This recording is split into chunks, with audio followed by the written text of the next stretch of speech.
não é bom você ter somente um tipo de capim na propriedade, você sempre ter no mínimo 2.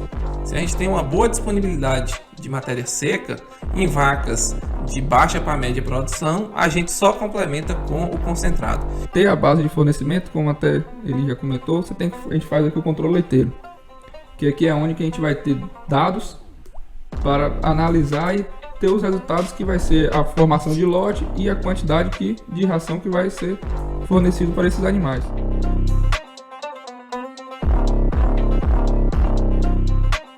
Fala pessoal, seja muito bem-vindo ao Mesa Rural Podcast. Hoje vai ser um pouquinho diferente. A gente vai mostrar para vocês um pouquinho do que nós estamos fazendo aqui. E segue aí, acompanha um pouquinho aí agora do que a gente fez e do que a gente faz no nosso dia a dia.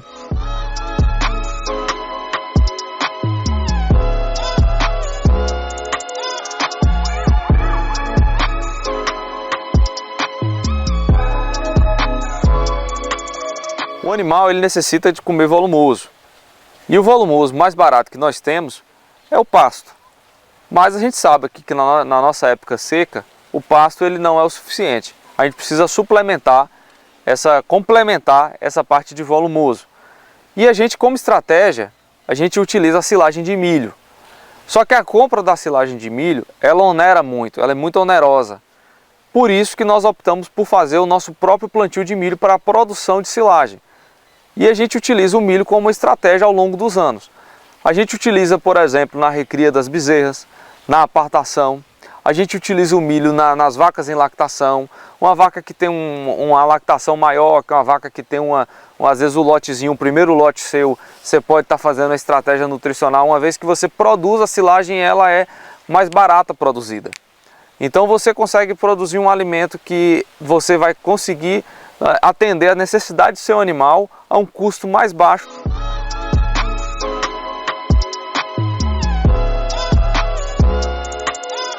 Bem, dentro das forrageiras disponíveis que tem no mercado, o milho é a planta que assim mais se adequa a gente trabalhar para fazer a silagem. A gente faz a silagem da planta integral. A planta integral e assim, tem uma boa formação da espiga. Isso aqui eu garanto uma qualidade da silagem, tá, com a planta integral. E aí garante também a gente fornecer uma nutrição equilibrada ao longo do ano, principalmente na época em que há um déficit nutricional na pastagem. Voltando para o milho, é a planta também que apresenta as características agronômicas, permite ser plantado de máquina, colhido de máquina, e até o fornecimento tem as máquinas que a gente assim facilita todo o manejo existente. Em si, pensando na qualidade do milho para a colheita, um ponto ideal é a gente observar se o milho está de leitoso para farináceo. Nesse caso aqui, a gente percebe que o grão ainda está ligeiramente leitoso. A gente vai ter que aguardar um pouco mais ainda para fazer a colheita. Caso a gente faça essa colheita antes do tempo, a gente vai ter um índice baixo de matéria seca e mais água, o que não proporciona uma fermentação legal. O ideal é que esse teor de matéria seca esteja aí próximo dos 30%, que é o caso do grão estar de leitoso para farináceo, e não como o pessoal fala que é o ponto de pomonha. Milho para ponto de pomonha é para pomonha, não para silagem.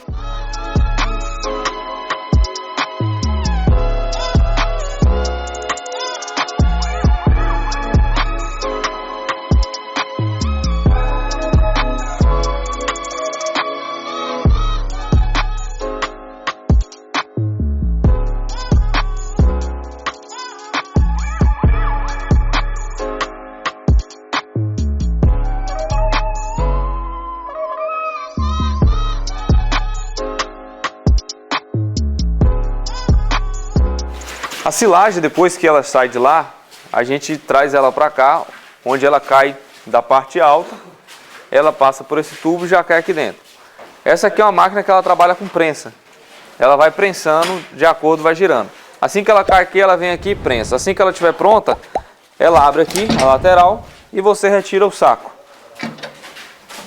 Ela abre toda a lateral e você retira o saco. O saco, aqui nós fazemos com média de 35 quilos. E aí eles se tornam aqueles sacos que vocês viram, que vocês estão vendo ali agora.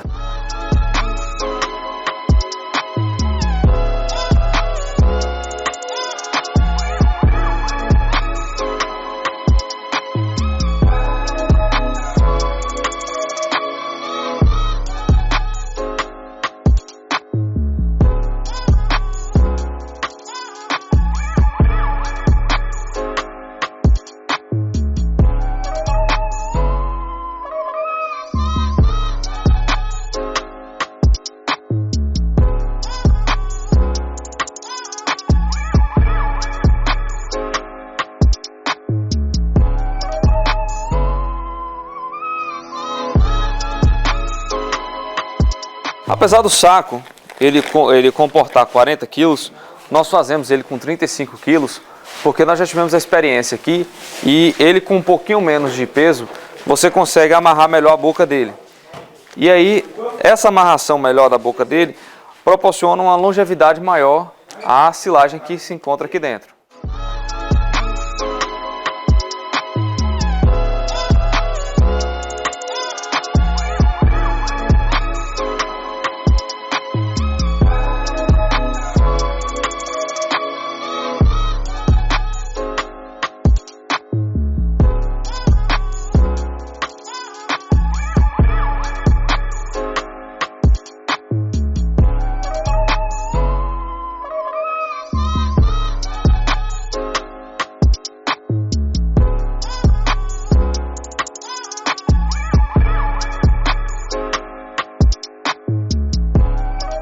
Para determinar a formação dos lotes, fornecimento de ração, fazemos controle leiteiro 2 vezes ao mês, a pesagem do leite. Com ela vamos ter dados e resultados para tomar essas decisões. Após esse controle leiteiro, os animais eles são divididos em lotes de acordo com a produção diária. Sendo assim, após a divisão, recebe uma suplementação, que é o concentrado, misturado com o volumoso, que é a silagem que a gente fornece no coxo, em uma determinada época do ano, que é a época seca, né? No mais do ano recebe o concentrado mais pastagem, que nossa pastagem hoje é o Brachiaria decumbens.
E pessoal, nós vamos mostrar agora um processo das bezerras fêmeas que nascem aqui na propriedade, que elas levam até se tornarem vacas novamente e entrarem dentro do sistema. A gente começa com o animal vindo, assim que nasce lá na maternidade e tudo mais, vindo para o berçário. E ele vai falar um pouco sobre essa parte nutricional desse estágio deles. Essas bezerras, elas na maternidade, bezerro, tem que ser feita a conferência da ingestão do colostro, que é quem confere a imunidade para a cria ao longo da vida, né?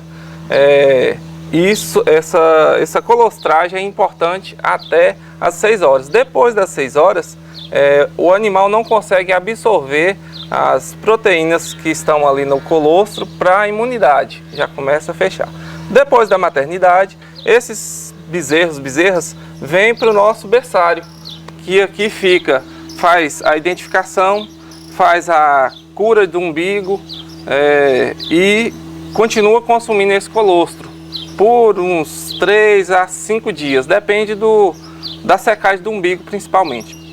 A partir de então, esses bezerros são destinados ao bezerreiro argentino, né? O tropical, que é amarrado cada um individual, recebe o leite, né? Pela manhã e pela tarde.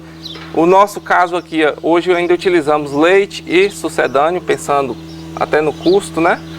E a depender do ganho de peso desses animais, lá próximo dos seus entre 60 e 80 dias, nós estamos conseguindo já desmamar. Esse aqui é um exemplo de um animal que ele tem em média 4 dias de vida.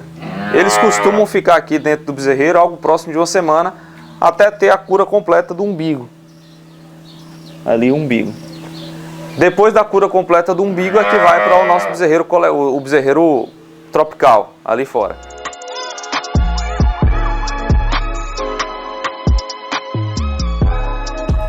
E seguindo aquela ideia do processo que vocês viram ali dentro do berçário, aí agora nós viemos aqui agora para o bezerreiro argentino ou tropical, onde é feita a alimentação diariamente com esses dispositivos e é feito também o fornecimento do concentrado. Essa alimentação ela é feita individualmente, 2 vezes ao dia, em que as fêmeas nós damos assim uma atenção especial, que é quem vai dar um retorno para a gente, né? Lá mais à frente. E aí recebe 3 litros de leite pela manhã, 3 litros de leite à tarde. É claro que cada um adota o que for melhor para a sua propriedade. Após essa mamada, fica disponível também o concentrado, que é destinado para essa categoria mesmo. O concentrado ele é fornecido de forma livre. A gente não controla o concentrado nessa fase porque um dos parâmetros é quando ela está consumindo acima de 1 kg de concentrado ao dia, a gente já está chegando no parâmetro para retirada dela. Vocês vão acompanhar aqui daqui a pouco a pesagem, logo em seguida, agora a pesagem da bezerra. E vocês vão ver que a gente vai estar estipulando alguns padrões para poder estar fazendo a retirada desses animais. Fica disponível aqui também a água. A água é trocada 2 vezes ao dia junto com o leite. Na hora que coloca o leite, logo depois que retira o leite, é colocada a água no lugar para ele estar consumindo durante o dia. E na tarde também, após o fornecimento da tarde também, é trocada novamente a água e deixada à disposição do animal para consumir o tanto que ele quiser. É interessante lembrar também que cada bezerro tem seu espaço determinado. Fica literalmente amarrado em uma corda, né? E para não ter contato com o bezerro vizinho, evitando assim contaminação. Por exemplo, se um está com diarreia, o outro não tentar aproximar tanto. E com isso a gente consegue logo identificar um animal que não está numa condição normal. Se fosse em um coletivo, leva um tempo maior para que haja essa identificação e o tratamento necessário. É uma fita para pesagem de gado leiteiro. Aí nessa fita a gente faz a conferência no dia que ele entra no sistema e semanalmente a gente faz a conferência de ganho de peso. A partir do momento que ele dobra de peso e a gente faz também uma avaliação de como é que está a condição corporal do animal, a gente identifica se ele está ou não no momento correto de sair do bezerreiro. A medida de cima porque ele é um animal ele é de raça de grande porte. Aí tem a raça de grande porte, de médio porte e de pequeno porte, os pesos aproximados.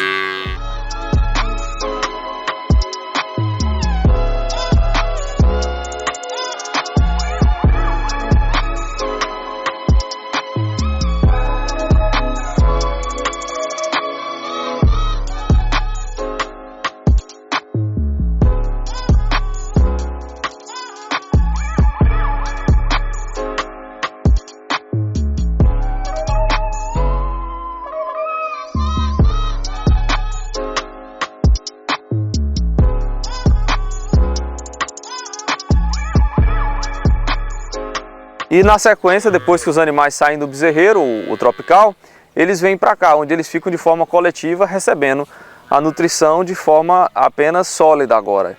Já não recebe mais o leite. E aqui a gente fornece um pouco de volumoso, porque nesse exato momento nós estamos passando por uma crise hídrica aqui na região. E a gente fornece também o concentrado, continua o fornecimento do concentrado. Ele vai explicar um pouquinho aí agora a parte do concentrado. Aqui é um processo assim em que a gente está passando por uma adaptação do animal em diminuir o consumo de concentrado e aumentar o consumo de silagem. Esse processo aí vai até seus 4 meses de idade aproximadamente, depende da época do ano também, se a gente tem uma forragem de boa qualidade ou não. Tem uma certa época do ano que o pasto seca, né? A gente tem que tratar um pouco mais essas bezerras. Mas a intenção aqui é essa fase de transição, fazer com que o animal passe a consumir mais volumoso do que concentrado. E após isso, ela tem seu desempenho aí ao longo da vida, mas com o capim, que é o mais em conta que a gente tem.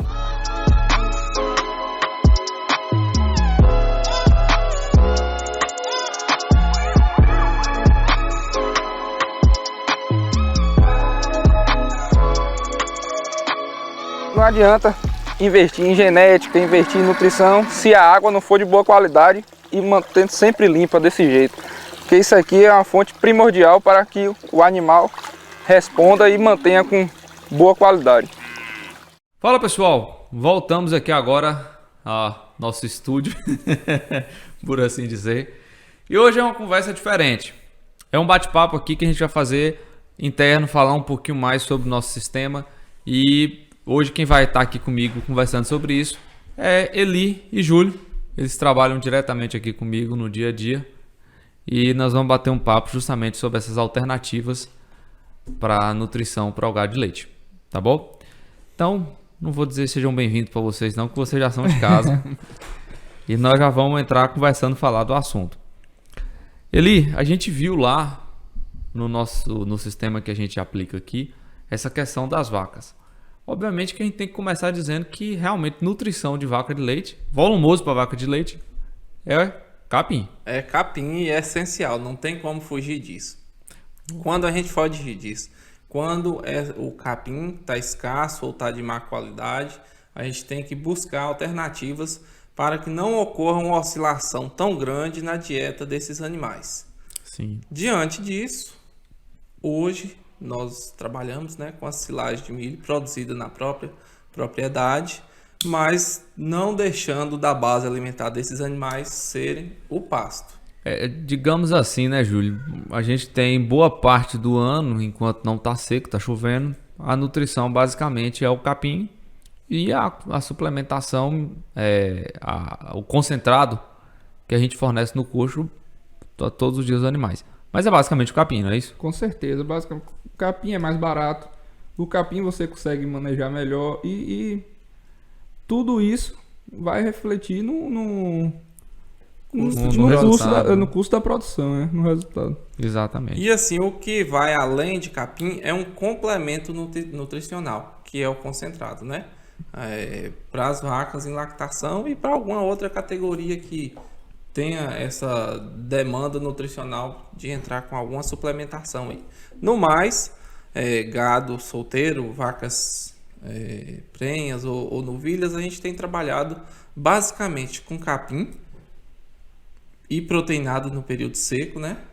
E no decorrer do ano, quando tem pasto verde, entra suplementação mineral mais capim. Ou seja, o capim sempre tem sido a base alimentar do nosso rebanho.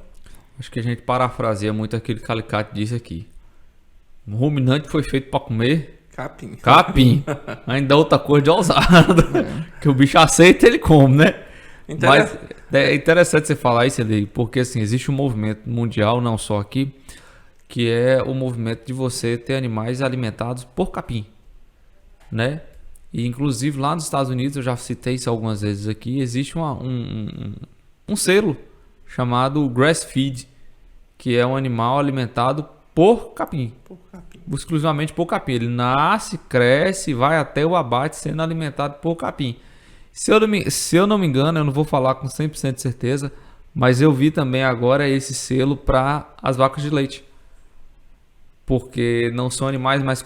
Tem algumas fazendas já se especializando em não fazer confinamento total, de fechar a dieta total do animal. Você só dá uma suplementaçãozinha, mas os animais eles são alimentados via capim. E assim, até lembrando o que o Luciano comentou aqui em uma das entrevistas, qualquer coisa que você dê para a vaca, além de capim, você tem que passar por uma adaptação, um ajuste. Mas se você der capim puro para a vaca, não faz mal. Ela já está condicionada, né? Ela foi desenvolvida Desenvolvida. naturalmente para essa condição. Agora pensa que máquina fantástica. A vaca pega um capim fibroso, às vezes de má qualidade, ingere, fermenta e transforma o que era aquele capim fibroso de má qualidade, transforma em leite E carne. e carne também, né? E um produto assim que está praticamente na dieta da população mundial. Sim. Um ou outro que não consome, mas num contexto geral tem os derivados lácteos aí que é de grande consumo no mercado. E sendo a origem de onde? De um bagaço seco. Ou verde, né? De Ou preferência verde.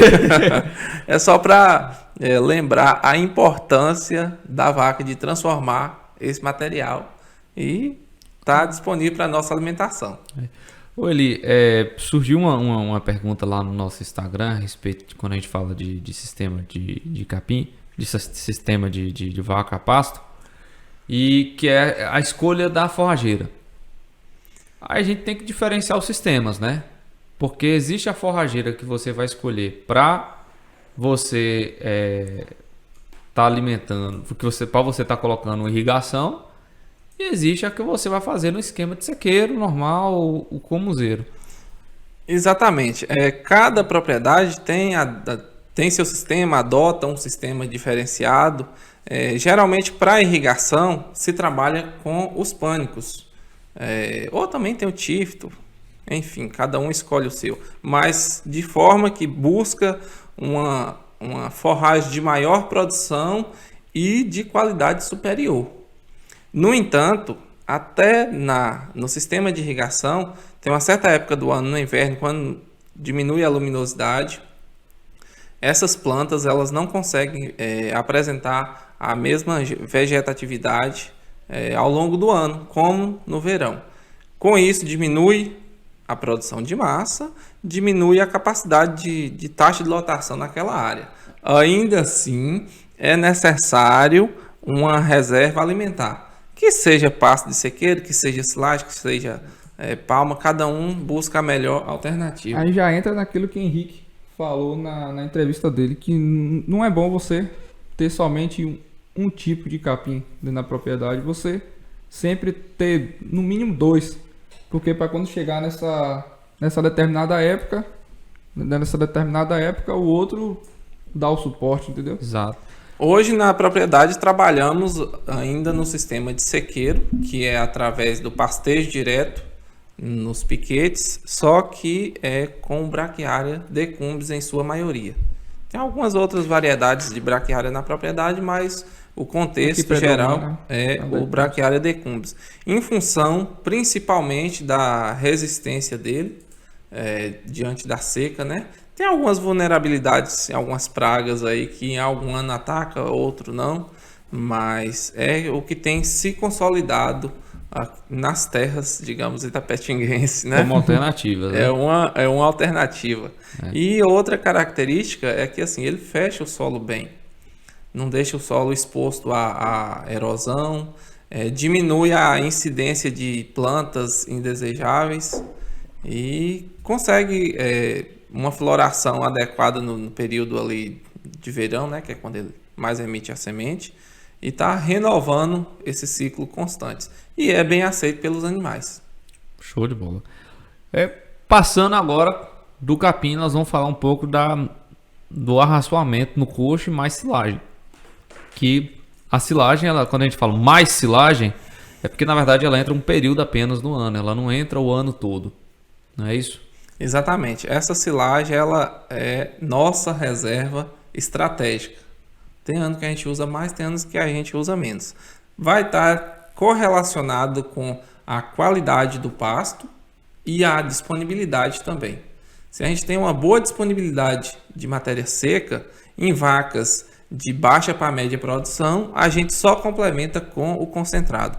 Em vacas de alta produção, mesmo tendo essa boa disponibilidade de matéria seca no pasto, a gente complementa com a silagem. E é interessante quando tem o diagnóstico de gestação, você percebeu, o veterinário fala, ó, o rebanho, esse lote está ciclando direitinho. Aí ainda pergunta, tá comendo silagem? Tá.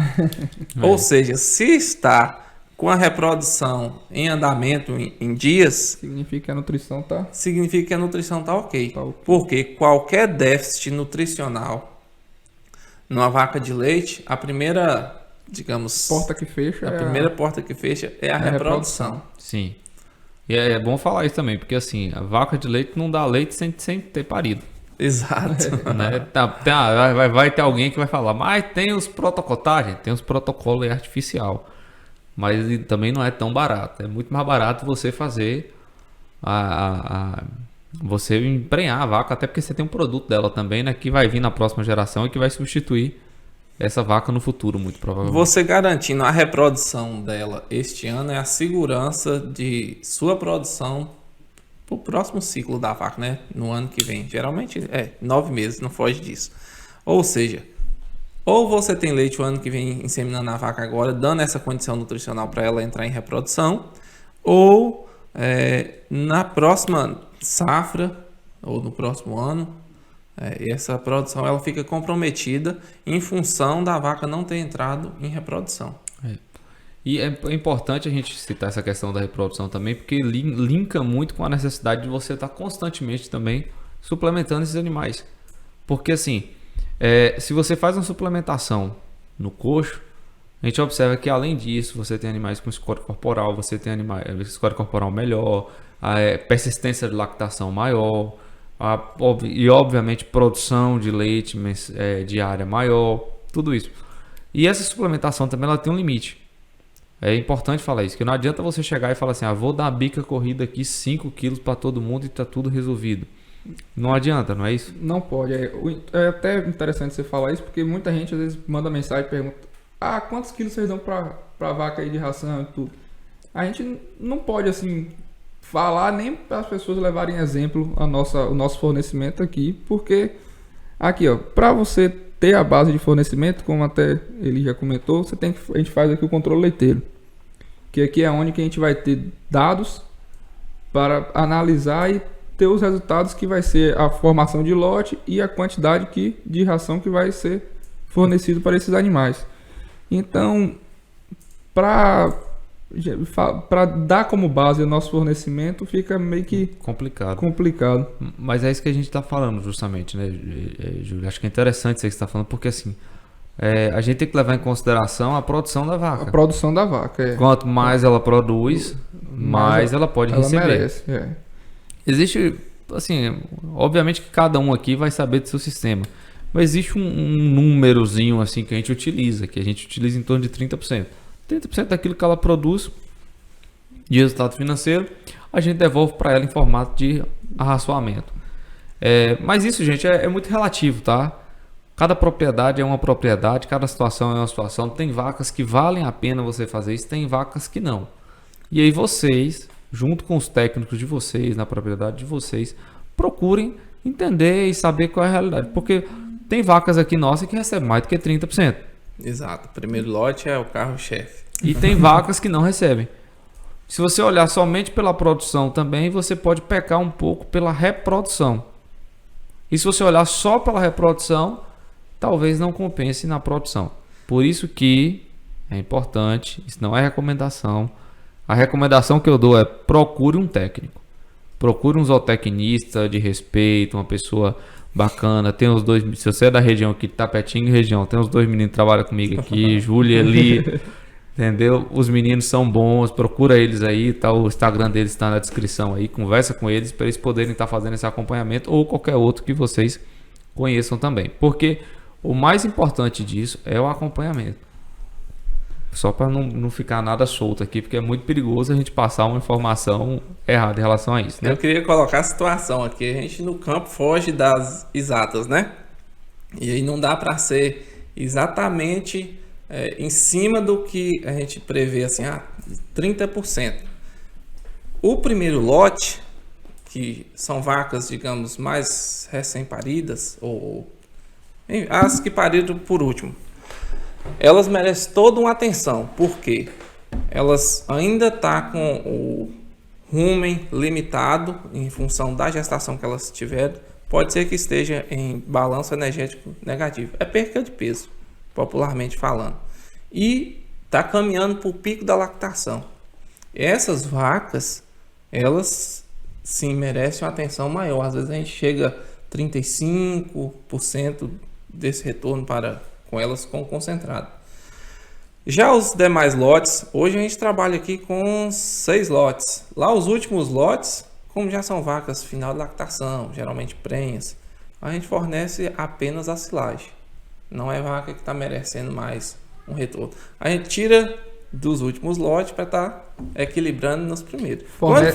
Quando fecha a conta, aproxima aí dos 30%. Lembrando que fornece a silagem dependendo da condição do ano. Senão, seria só o capim.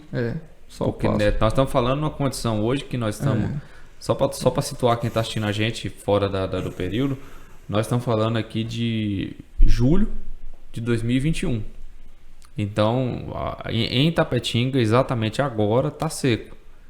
Então, nesse exato momento, a gente fala, tudo que a gente fala em torno de silagem justamente por conta dessa situação. Da necessidade de suplementação que está surgindo agora e da procura também por essa suplementação. Outra questão que assim, é bom a gente falar aqui, que são vários fatores que interferem. Para a gente amarrar nesses 30% aí, vai em função do preço de venda do leite, né? Cada um tem seu mercado. Vai em função da produção da vaca, que vai ser o leite que vai ser vendido, e vai em função também do preço da ração. Ou seja, você amarra 3 fatores em um só. E em função também do tipo de ração. Em função também do tipo de ração. Que a gente vai ter mais comumente rações de 16, 20, 22, tem algumas até de 24% de proteína. Geralmente vacas de baixo consumo, de baixa produção de leite, consomem ração com maior teor de proteína. Ela precisa consumir mais proteína em uma pequena quantidade, ou por isso que é essa concentração. Vacas de maior produção, aí consomem ração de mais baixo teor proteico. Mais baixo assim, próximo de 18, 20% ali. Cada um toma a sua decisão. E assim, aí quando a gente passa a falar de silagem, a gente também tem que levar em consideração que a gente não vai fechar a dieta total em coxo. Hoje, a gente utiliza a estratégia aqui na nossa propriedade de não fechar a dieta total em coxo. A gente utiliza a estratégia de dar um complemento daquilo que ela não encontra no pasto. Exato. Porque assim, aí agora, honestamente, é uma coisa que eu não tenho nem como falar aqui. Eu até ouvi algumas pessoas me perguntando já algumas vezes. Quantos quilos de silagem você dá por vaca? Depende. Depende da sua pastagem, depende da qualidade, depende do quanto você tem. E depende do quanto você tem de silagem também, da sua disponibilidade, do custo da sua silagem. Aí agora, assim, são tantos fatores que honestamente eu acho que assim, a gente entrar nisso, a gente vai pecar, não propositalmente, mas a gente vai pecar porque realmente são muitas variáveis, não é isso, Eli? Exato. O mais comum é a gente fazer uma leitura de coxo. Quando o animal consome tudo e você tem a disponibilidade dessa reserva estratégica, se ele consome tudo, você aumenta. Deixou um pouquinho, aí você solta ele para a roça. Você entende que aquela quantidade é suficiente para ela encher a barriga pelo menos naquele horário. A partir daquele momento, de acordo, ela sente fome, procura pasto, né? Sim. Aí você dá esse complemento pelo menos para ela se sentir saciada uma vez ao dia. Vai, mais uma vez, dar disponibilidade dessa reserva estratégica. Nós aqui utilizamos a silagem, mas tem gente que trabalha bastante com a palma, com o capim elefante, com o BRS capiaçu, né? Cada um tem sua reserva estratégica, ou pelo menos é para ter. Com cana também. Com cana com ureia, é uma forma, digamos assim, de manutenção. Às vezes a gente recebe algumas críticas em relação à cana. Cana é para manter. Você não consegue levar a produção só sendo a base alimentar, o volumoso, a cana. Mas é válido também. Não, eu acho que todo sistema que existir é válido, né? E tem que ser levado em consideração, porque realmente cada propriedade vai ter um perfil. A propriedade que tem condições de produzir volumoso, produzir silagem de qualidade, produz. Aqui não tem que produzir aquilo que tem condições de produzir. Não tem mistério. E falar assim, vou deixar de produzir pasto para produzir silagem. Gente, eu não sou técnico não, mas eu sou produtor. Se você tem condições de produzir pasto, produza pasto. Se você tem um trechinho ali que dá para produzir um volumosozinho, produz um volumosozinho ali, porque é caro silagem. No final nós vamos conversar sobre isso. Eu queria até colocar uma outra situação aqui, o seguinte, o momento, digamos, de conforto, na verdade não era para estar confortável, era para estar pensando no momento que vai vir, digamos, do desconforto, da escassez. Momento de chuva é alegria, mas lembra que a chuva passa e fica um período aí. Né? Então, E a seca fica. E a seca fica. Tem que estar preparado. No período de chuva é o melhor momento para a gente estar produzindo essas reservas estratégicas aí. Que seja silagem ou que seja para produção de forma fornecimento in natura. Hein? E agora, isso é importante, né? Cada um vai fazer sua avaliação. Partindo para o segundo ponto nosso aqui, gente, para a gente dar um andamento aqui, a gente também viu lá, a gente mostrou lá um pouco da nossa situação das nossas bezerras, porque a gente tem que ter estratégia nutricional para elas. A gente tem que pensar numa bezerra produzindo no futuro, uma vaca produzindo no futuro, desculpa. Mas para isso ela tem que passar por toda essa fase de bezerra. Se você pega simplesmente o bezerro, solta lá e fala o que sobreviveu, fico, você vai ter um animal deficiente, não é isso? Com certeza. O bezerro, ele já vem desde a barriga da mãe. Você tem que estar cuidando dela. Na maternidade, você tem que colocar em um local que seja perto da fazenda, plano, e que tenha uma boa qualidade. Seja perto da sede. Perto da sede, desculpa. Perto da sede, principalmente perto da casa do vaqueiro que observa, que tenha boa disponibilidade de pasto, porque para ela estar se alimentando bem e consequentemente vai ter um bezerro mais sadio. Na maternidade, além de olhar ou observar se a vaca vai conseguir parir natural ou se precisa de ajuda, tem a necessidade também de conferir a ingestão do colostro, que é quem confere imunidade aí para a cria, né? E até no máximo 6 horas. 6 horas. Para que o bezerro consiga, o organismo do bezerro consiga absorver a imunidade transmitida a partir do colostro pela mãe, né? Então, o primeiro passo é justamente esse colostro. O primeiro ponto de estratégia nutricional é observar a ingestão e garantir essa ingestão. Não é isso? Depois disso, no nosso sistema aqui, a gente já passa para o berçário. Exato. Que é basicamente, como a gente viu aí no vídeo, é um quadradinhozinho fechado, uma caminha ali, no nosso caso nós usamos areia, mas aí tem pessoas que usam palhada, outras coisas, né? E é um lugarzinho mais, vamos dizer reservado assim, e confortável, né, por assim dizer, para o bezerro ali, porque é onde ele fica até, nesse berçário, gente, a gente bota ele e fica até a cura do umbigo. Só que nesse período de cura de umbigo também você tem que fazer a alimentação dele todos os dias com leite. Exato. Pela manhã e pela tarde. Esse trato de cura do umbigo e alimentação no berçário é algo próximo aí de 1 semana. É claro que recebe também que aplica lá. A doramectina. Tem os protocolos, né? Cada fazenda adota o seu protocolo. E também o bom do berçário é que o bezerro sai já preparado, já sabendo pegar na mamadeira, ele já sai mais durinho e não vai dar trabalho nenhum quando for passar pro ele já sai com uma preparaçãozinha. Ele não sai, vamos dizer assim, já sai ensinado. Já sabe de puxar. Exato. Agora, uma coisa interessante também, em algumas propriedades a gente vê essa falha, é o fornecimento de água. Foi pro berçário, mesmo que ele toma leite pela manhã e pela tarde, tem que ter água disponível. Água limpa, trocada, de preferência 2 vezes ao dia. Sim. E aí, para quem duvida, no caso nosso lá, a gente percebe que os bezerros, eles aproximam da água, cheira, quando sabe que não, já começa a sentir ali e pega. A prova é que a gente consegue encontrar no fundo do recipiente um pouco de areia que vem sujo na boca, né? Significa que eles estão visitando a água, visitando precisa. a água. Não tem como deixar um bezerro recém-nascido sem a disposição de água. A água é fonte de vida, né? Água é vida. Não tem jeito.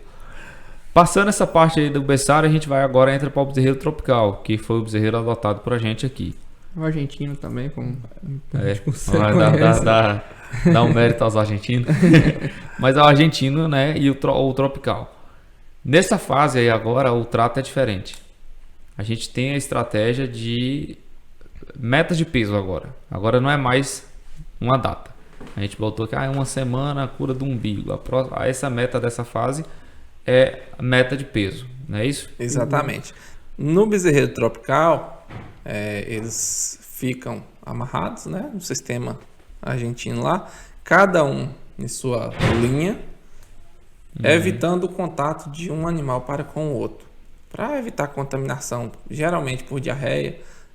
Como eu acho que eu falo no vídeo aí, caso tenha um animal contaminado, logo você já consegue identificar, você consegue tratar específico ali, e você controla a quantidade de alimento fornecido, recebe leite e sucedâneo. No trato nosso de hoje é dessa forma, recebe pela manhã, pela tarde, e fica também à disposição o concentrado. Lá tem o recipiente, a medida que coloca o concentrado, e aí quando esses animais passam a consumir 1 kg de ração dia, já está aproximando o período da desmama. É lá com seus 80 quilos, 80... Geralmente a gente preza desmamar a partir dos 80 quilos, que é quando está aproximando aí entre 60 e 80 dias de vida. Mas é claro que cada propriedade adota um sistema. Tem gente que fornece 4 litros de leite dia. Esses animais geralmente tendem a ficar um pouco mais amarrado. Os animais nós fornecemos 6 litros de leite dia para as fêmeas. Tem que lembrar que a fêmea merece essa atenção maior. Quando a gente pisa um pouquinho mais no acelerador, a gente chega mais rápido. Por isso que a gente está conseguindo. Aí alguns animais a partir dos 60 dias, outros tendem a ficar um pouco mais.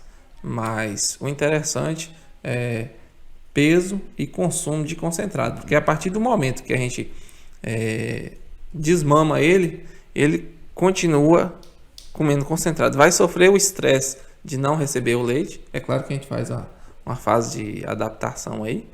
E posteriormente vem a fase do concentrado mais o volumoso, que acho que Júlio poderia até falar um pouco da oportunidade aí, né? Não, os bezerros, ao nascer, a gente pesa eles. E toda semana a gente pesa para saber, para acompanhar o ganho de peso deles. Como ele falou aí, quando eles chegam a determinada quantidade, 1,5 kg, e eles estiverem comendo já 1,5 kg, a gente já começa a diminuir até o fornecimento do leite para que eles já vão induzir o consumo ainda mais de ração, e para quando eles forem soltar, não sentirem bastante nesse período de transição deles. Aí eles dobrando o peso ou chegando a... Só alguns pontos, né? Dobrar peso, consumo de ração, né? Isso aí que você está querendo dizer. Exato, São alguns pontos que a gente tem que observar para tirar eles do bezerreiro tropical para passar já para o piquete. Para o coletivo. Exato. Isso aí também, Júlio, eu vi lá que a gente faz muito, e você faz muito isso aí também, é a observação, avaliação animal por animal, que muitas vezes o animal dobrou de peso, mas tá magro. Tá magro, tá sentido. Esse a gente dá mais uma chance e continua. Tem que ter um bom senso também foge das exatas. De observar os animais. Não é um exatas, não é uma continha, né? É um ser vivo, tem que levar em consideração isso aí. Exato. E assim, essa medida que faz de ganho de peso acende alguns alertas. Do ponto de vista ou ótimo, ou bom ou ruim. Tá com algum problema, né? Tá tomada de decisão, Esse bezerro tava essa semana, ganhou peso, na outra já perdeu. Alguma coisa aconteceu. Já oscilou de ganho diário de 600 gramas dias até em uma semana bem crítica de 70 gramas. Dia. Aí coincide, por exemplo, frio, chuva, tudo isso interfere. E partindo já para a fase do coletivo, a gente vai trabalhar eles induzindo a aumentar o consumo de volumoso e ir diminuindo o consumo de concentrado. O concentrado é caro. E ainda pensando em bezerro, que a gente tem que usar proteína de origem vegetal o máximo possível ali, essa conta ainda fica mais cara. O fato é que assim, não tem como a gente tirar do bezerreiro, tirar o leite, tirar o concentrado.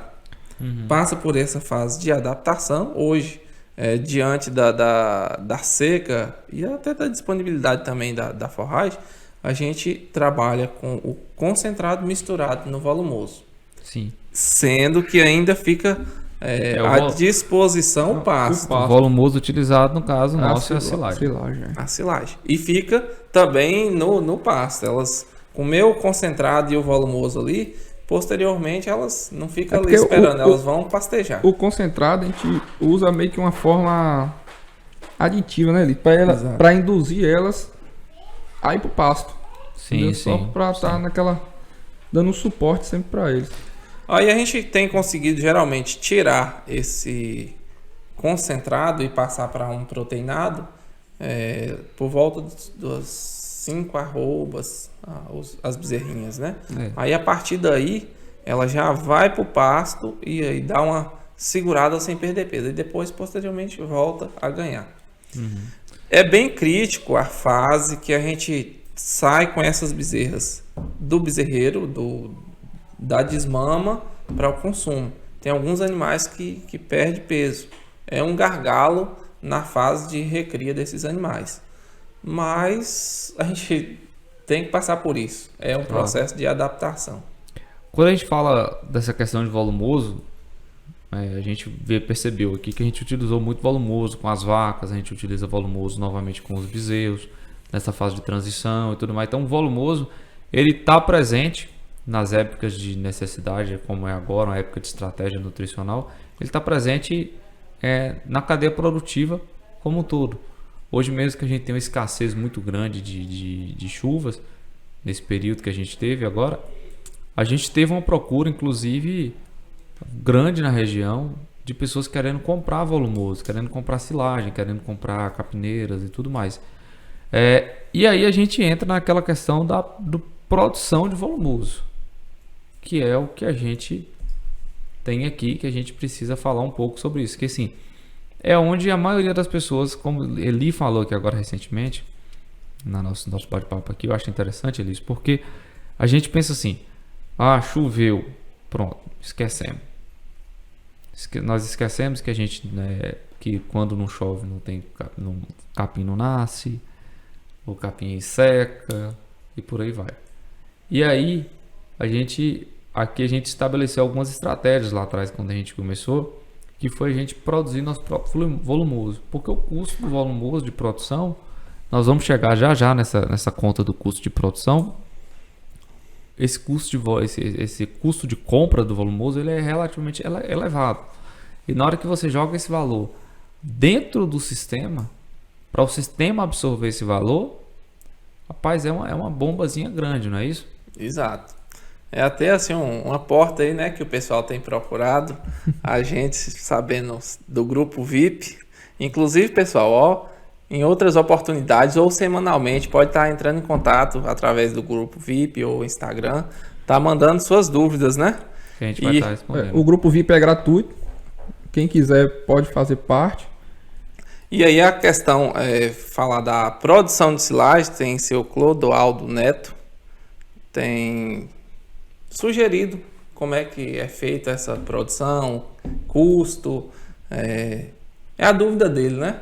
Aí a gente tem colocado de forma o seguinte: a compra de volumoso, ela pode ser em algum momento, digamos, estratégico para salvar seu rebanho.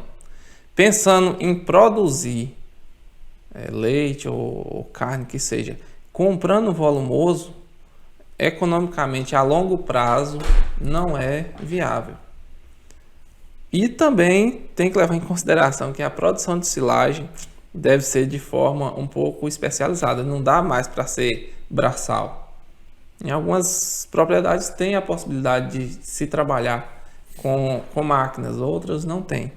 Hoje na propriedade nossa aqui, o mais viável de se trabalhar é a produção de silagem de milho. Inclusive dentro da silagem, primeiro é silagem de milho, depois Silagem de milho também. aí, ó.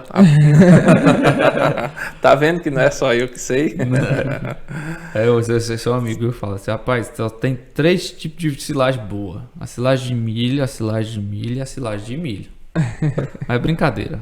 E Isso com é- essa isso é uma silagem, resenha, viu, gente? Existem outras muito boas, existem outras alternativas. Nós falamos muito da silagem de milho porque é a que é mais difundida, a que tem uma boa produção, aqui o manejo ele não é um manejo tão delicado e que tem uma excelente palatabilidade para o gado. e com ela a gente consegue, digamos assim, dar uma segurança sem muita variação na nutrição da vaca. Sim. Não é isso? É interessante porque assim, quando a gente pensou primeiro no sistema leiteiro, a gente começou produzindo volumoso. Porque a gente falou, rapaz, a seca é garantida. Todo ano aqui a gente tem um período nosso seco. E no período seco nosso aqui, é complicado mesmo. A gente chega a ficar períodos grandes. Esse ano mesmo a seca começou bem antes do que o que a gente previa. E o período seco mesmo, certo, nosso, vai ser seco mesmo. Não tem alternativa, ele vai ser seco. E aí a gente já tinha isso lá atrás pensado. Rapaz, a gente tem que se organizar, se planejar para a gente produzir volumoso para a gente. Hoje a gente fala em níveis de produção de algo próximo de 40 toneladas por hectare, que seriam assim números, vamos botar assim, aceitáveis. Obviamente, gente, que cada um vai fazer seus próprios números, vai procurar um técnico. Procura o Matheus Azevedo, que esteve aqui conversando com a gente sobre produção de volumoso. Ele é especialista nisso, ele é muito bom para poder, inclusive, estar dando indicação para vocês, falando de valores, explicando um pouco melhor. Eu não sou, nem eu, nem ele, nem Júlio aqui, nós somos assim. O Matheus se encontra especialista. no grupo VIP. Ele tá no grupo VIP É. também, então tire suas dúvidas lá com ele, entendeu? Matheusão, responde pro pessoal aí. E bate um papo, e tem muita. E, assim, e ele que vai, assim, um profissional, um engenheiro agrônomo, ele vai direcionar você da melhor forma possível para você aumentar e você ter o melhor equilíbrio. Porque muitas vezes você fala assim, ah, rapaz, eu tive 60 toneladas de produção. Mas qual foi o custo? E tem que levar em seu- consideração que, assim, talvez no primeiro ciclo o solo tem condições satisfatórias para aquela produção. Mas ao longo do trabalho, se não tiver uma atenção legal para com o solo, essa resposta ela diminui. Cai bastante. Claro. Aí interfere matéria orgânica do solo. Como você está só extraindo, você vai extraindo, você planta o milho, depois você colhe ele a planta inteira. Você Sim. não deixa praticamente nada de matéria orgânica no solo. É. Tem que pensar numa rotação de cultura, que seja para incorporar, aumentar a matéria orgânica, e que seja para quebrar o ciclo de algumas pragas também. Equilíbrio nutricional do solo. Às vezes tem algum nutriente em alta disponibilidade, mas tem outro que limita essa absorção dos demais. Através daí precisa de uma análise de solo, que ninguém melhor do que Matheus para estar Fazendo essa avaliação. fazendo a e avaliação a da- recomendação, né? De As como correções, corrigir. né? De como tá fazendo isso aí. Aí depende também da época do ano, Sim, do período. do período, que no inverno geralmente a produção chega a ser ligeiramente menor em função da luminosidade. Ligeiramente não. É bem menor mesmo. Pode falar a verdade aí pro pessoal, porque Para não ter uma surpresa, para não tomar como base aquela produção que você citou, 60 toneladas por hectare, ser o ano todo, não é. é quando a gente São fala vários assim, fatores. o 40 toneladas que a gente usou, até para fazer a conta que nós vamos fazer aqui depois, é média ano. Obviamente que no período das águas, né, que a gente no período do verão, vou falar nem das águas, no período do verão, que tem um fotoperíodo maior, você vai ter uma produção maior de volumoso. E no período do inverno, que você tem um fotoperíodo menor, você vai ter uma produção menor e por aí vai. Você faz média, aí é média, não tem para onde correr, não é isso? E média se faz com, digamos, um histórico, com dados, né? Não é uma vez só tomar como base que sempre será daquele jeito. Além do mais, aí pensando-se nos custos, entra poder de mercado, negociação. A silagem de milho é bem melhor na parte de comercialização, né? Nunca pensando assim em venda. Venda, em tudo. Aí cada um vai estipular a sua estratégia, né? Porque quem tem uma propriedade pequena, ele pode só ter condições de produzir somente para o uso dele. E olha lá, talvez ainda tenha que partir para uma capineira de qualquer outra coisa. E assim, o sistema também que nós estamos falando de produção de volumoso de silagem de milho, gente, é irrigado. Não é um sistema de sequeiro. Porque assim, como a gente não tem uma chuva extremamente bem dividida, organizada e tudo mais, as nossas terras não são terras planas, agricultáveis, fáceis de manejo, a gente tem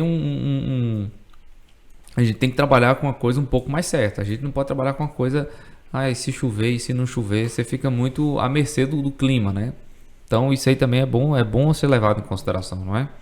Exato.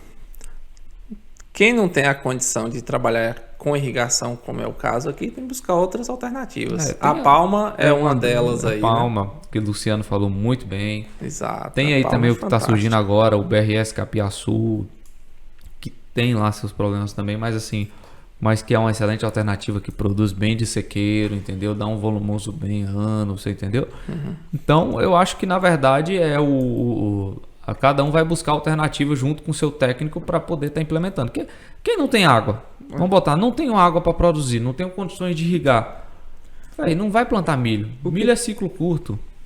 O que não pode é um produtor ser pego todo ano de surpresa. É isso. Isso aí não pode, não. Não pode. Pois é, tem que procurar as estratégias, tem que procurar o técnico, tem que procurar porque tem. Para todo tipo de propriedade, para todo sistema, tem alternativas. Tem sim, e tem que buscar a sua. E voltando, Doval, para a dúvida aí do seu Clodoaldo, pronto. A respeito do custo de produção ou comprar essa silagem. Pronto. Hoje o preço médio que gira na região de compra da silagem, ela está na casa de 65, eu já ouvi alguns comentários de 70, já ouvi outros comentários de 50, de 60. O que eu estou vendo de média é 65 centavos o quilo. Não é isso, gente? Exato. Gente, valores de Tapetinga, julho de 2021. Não toma como base outros anos, outros períodos, não. E aí a gente fez um custo, assim, gente, é um custo aproximado. Cada um aí vai fazer seus cálculos e pensar na sua produção. É porque assim, para fazer esses custos, entrou, como acho que eu coloquei aqui em alguns instantes, poder de negociação. Exato. Se você compra em quantidade, as parcerias que você tem no mercado, né? Você consegue reduzir o valor. Exatamente. E isso tudo influi muito no preço de produção. Influi se você tem máquina, se você não tem máquina, se você vai alugar a máquina, qual é o seu poder de negociação na hora de negociar esse preço de hora, na hora de comprar adubo e tudo mais. Então isso tudo isso influencia no seu custo. Assim, a gente levantou alguns itens aqui que são os itens assim que a gente considera que são essenciais para um plantio. A semente, o adubo. Não pense em fazer irrigado sem adubo, porque não vai dar certo. Então, semente, adubo, funcionário. Tem que ter um funcionário para cuidar, para limpar, para bater um veneno, essas coisas todas. O plantio, a colheita. Aí você tem que comprar as lonas, saco, qualquer coisa do tipo, mais um inoculante, né? Porque tem que usar um inoculante de qualidade bom. E tem o custo óbvio de energia. Aí implantação, essas coisas aí, outros custos. A ideia não é essa. A ideia é só falar de custo de produção. Somando isso tudo aqui, eu não vou falar valores individuais, porque realmente isso é muito de negociação. Somando isso tudo aqui, vai dar um custo aproximado de R$10.500 por hectare. No sistema de irrigação. Sistema de irrigação. Gente, isso aqui eu já vi contas dessas saindo de 8.000 e indo até 15.000 por hectare. Então é uma variação grande. A gente fez um balanço médio aqui. Você entendeu? R$10.500, 10.540 para ser mais exato, que tem esses 40 aqui que vai influenciar na hora de dar o resultado. Se você pensar numa produção média de 40 toneladas por hectare, você vai ter algo em torno de 26 centavos por quilo. Não é isso? Exato. Aí, associando ao comentário de lá de seu Clodoaldo, entre comprar de 65 centavos, pronta, e produzir ela saindo no custo aproximado aí de 26 centavos, acho que a resposta econômica fala mais, né? Produzir sempre é a melhor opção. É uma diferença 0,65 menos 0,26. 26. Vai dar, é uma diferença de 39 centavos Por quilo. por quilo. Se você pensar em fechar a dieta total, um animal come 40 quilos por dia. Agora vocês vão fazendo as contas aí, vocês vão vendo a diferença e se compensa ou não. Gente, obviamente que isso tudo influencia em você ter equipe, você ter disponibilidade, você ter tempo, você ter conhecimento, você buscar um técnico. Aqui também eu não coloquei custo de técnico, porque tem que ter um técnico acompanhando e tudo mais. Então, na hora que você pega isso tudo, some, divide pelo que você está fazendo, é que você vai começar a ter uma noção do real. Isso aqui que nós fizemos é uma conta aproximada, mas é uma conta aproximada dentro de uma realidade, tá? E isso aí é realmente, gente, esses valores aqui todos a gente pegou aqui o valor de mercado, tá? Cada um vai negociar seus próprios valores aí e vai fazer. Mas assim, falando pro Clodoaldo e pro pessoal do grupo aí da lista VIP, na minha concepção, produção de gado leiteiro, a pessoa tem que ter a sua produção de volumoso, qualquer ela que seja. Tem que ter alternativas. Tem que ter, porque vai vir uma seca e na hora da seca você faz o quê? Porque gado de corte, o melhor manejo para gado de corte na seca é venda. Não tem essa, né? Você às vezes arrenda, tira, tem aqueles problemas todos. Mas gado de leite não tem como. Gado de leite é a melhor alternativa para gado de leite, vaca em produção. Como é que você vai arrendar uma fazenda para tirar leite no meio de uma seca? Vaca de leite por si só já anda num estresse de produção absurdo. Você vai mudar a ordenha como? Pois é, você vai arrancar a ordenha, a não ser que seja balde ao pé, né? Mas mesmo assim você ainda tem que fazer estrutura no lugar e tudo mais, então é complicado. Se você tem produção de gado de leite, eu faria em qualquer situação a reserva alimentar. A reserva alimentar, que passa por aquilo que nós falamos. É estratégia para nutrição de gado de leite. Estratégia para concentrado, qual é? Ração. Não tem outra. Estratégia para volumoso é fazer volumoso, é reserva nutricional, reserva alimentar. Não é isso? Exato. Ou tô errado? Não. Tá certíssimo. Então pronto. Gente, hoje foi diferente o bate-papo. Um bate-papo aqui na mesa mais curtinho, mas porque tem esse videozinho nosso lá mostrando no campo o que a gente está fazendo, que eu acho que é uma necessidade da região, a gente tem sentido o pessoal perguntando muito sobre isso.